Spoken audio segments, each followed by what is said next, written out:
औज़ुबिल्लाहिमिनश्शैतानिर्रजीम बिस्मिल्लाहिर्रहमानिर्रहीम। डॉक्टर मोहम्मद नायाब रज़ा बुखारी और आज हम फिज़ियोथेरेपी टेक्नीशियंस के पार्ट वन के जो है वो हम डिस्कस करेंगे अबाउट उनकी फिज़ियोथेरेपी टेक्नोलॉजीज़ की जो बुक है उसको डिस्कस करेंगे।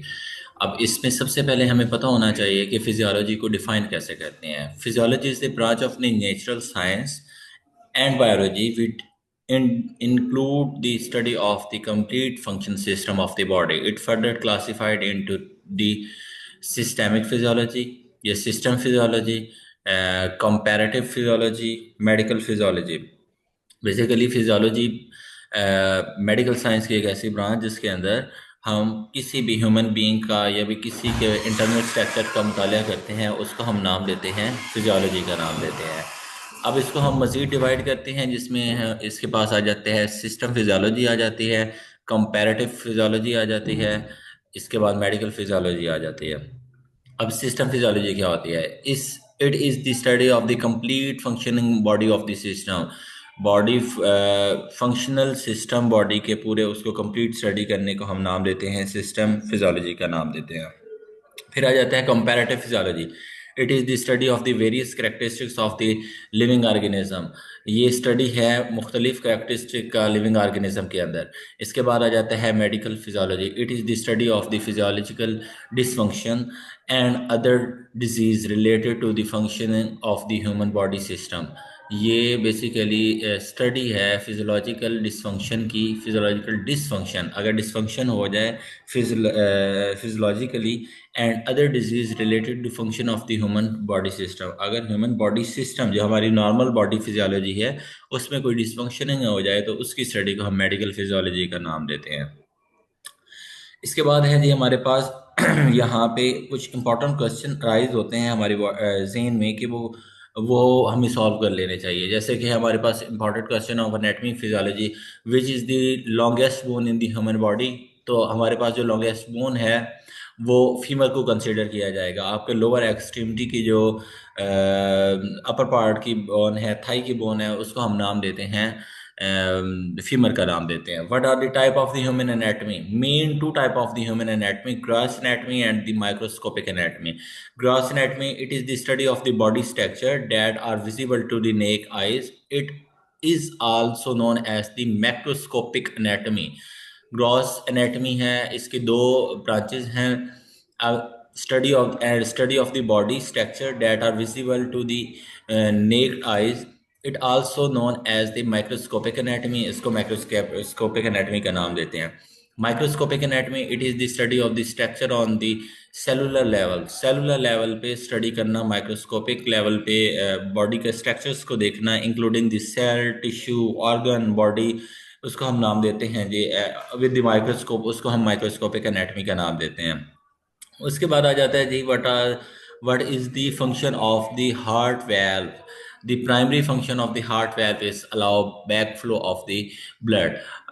हार्ट वैल्व बेसिकली आपके जो है वो अलाउ करते हैं बैक फ्लो ऑफ द, उसके लिए वैल्व्स होते हैं जो कि बैक फ्लो से प्रोटेक्ट करते हैं, बैक फ्लो को नहीं होने देते और एक सीक्वेंस के साथ जो है वो ब्लड फ्लो को करवाते हैं। इसके बाद आते हैं जी what are the type of physiology. Physiology study function of the human body divided into the following types. Cell physiology, अगर तो हम स्टडी करें body function of the function of the cells के, तो उसका हम नाम देते हैं सेल फिजियोलॉजी। इसके बाद आ जाते हैं हमारे पास सेल फिजियोलॉजी के बाद आ जाता है special physiology, the study of the function of the special organ. Special organ की स्टडी करने को हम नाम देते हैं स्पेशल फिजियोलॉजी का। फिर सिस्टेमिक फिजियोलॉजी आ जाती है, study of the aspect of the function of the body system, इसको हम नाम देते हैं सिस्टेमिक फिजियोलॉजी का नाम देते हैं। फिर आ जाता है pathophysiology, it is the study of the disease disorder that affect an organ और सिस्टम फंक्शन। ये हमारे पास study of the disease disorder जो हमारे बॉडी ऑर्गन को इफेक्ट करता है उसको हम नाम देते हैं जी। अच्छा, इसके बाद है जी which blood vessels carry generate oxygenated blood to the heart from the lungs. कौन सी ब्लड वेसल्स हैं जो कि जनरेट करती हैं blood vessels of the lungs को? तो इसके अंदर the pulmonary vein function by the carrying oxygenated blood heart from the lungs. तो लंग हार्ट से लंग्स की तरफ जो oxygenated blood sorry oxygenated blood को कैरी करती हैं, उनको हम नाम देते हैं पल्मिनरी वेन्स का नाम देते हैं। अच्छा जी। इसके बाद बेसिकली ये जो अभी आपको मैंने पढ़ाया है ये फर्स्ट पेज था, लेकिन चले कोई नहीं, क्योंकि वो फिजियोलॉजी था तो हमने डिस्कस कर लिया। अब एनाटॉमी के बारे में पढ़ते हैं कि एनाटॉमी है क्या बेसिकली। जैसे हमने ये पढ़ा कि फिजियोलॉजी आपकी बॉडी के फंक्शन के मुताले का नाम है, इसी तरह एनाटॉमी आपके बॉडी के स्ट्रक्चर्स के, चाहे वो इंटरनल हो या एक्सटर्नल हो, उसके मुताले को हम नाम देते हैं, एनाटॉमी का नाम देते हैं। हमारे सिंगल जो ऑर्गेनिज्म होता है वो बिलियंस एंड ट्रिलियंस सेल्स पे कंसिस्ट कर रहा होता है, उसमें टिश्यू, ऑर्गन्स, स्ट्रक्चर इंक्लूड होते हैं, जो कि हम माइक्रोस्कोपिक एंड के जरिए देख सकते हैं, जिसमें कुछ माइक्रोस्कोपिक होते हैं और कुछ मैक्रोस्कोपिक होते हैं। Cells are the microscopic structure which are examined by under the electron microscope, where the organ and organ system of the macroscope structure which can be easily seen through the naked eye. The study in detail about the structure and the function of the organism, the study of the anatomy and physiology are applied. Both anatomy and physiology derive from the ancient Greek language. Ana meaning of the study structure of the organism, and physiology mean the study of the regular mechanism and their interaction that function within the living system. अब हम बात करते हैं कि anatomy को हम define कैसे करते हैं यहाँ और कितनी ब्रांचेस होती हैं। Basically anatomy is the branch of medical science in which we deal the body structure, either it will be internal or external. So human body को भी हम इसको इसी में लेंगे, इसके बाद एनिमल बॉडी वो भी हम इसी में स्टडी करेंगे। इसकी मेन 3 ब्रांचेस होती हैं जो कि हमने इसको देखने 3 चीज़ें देखनी होती हैं।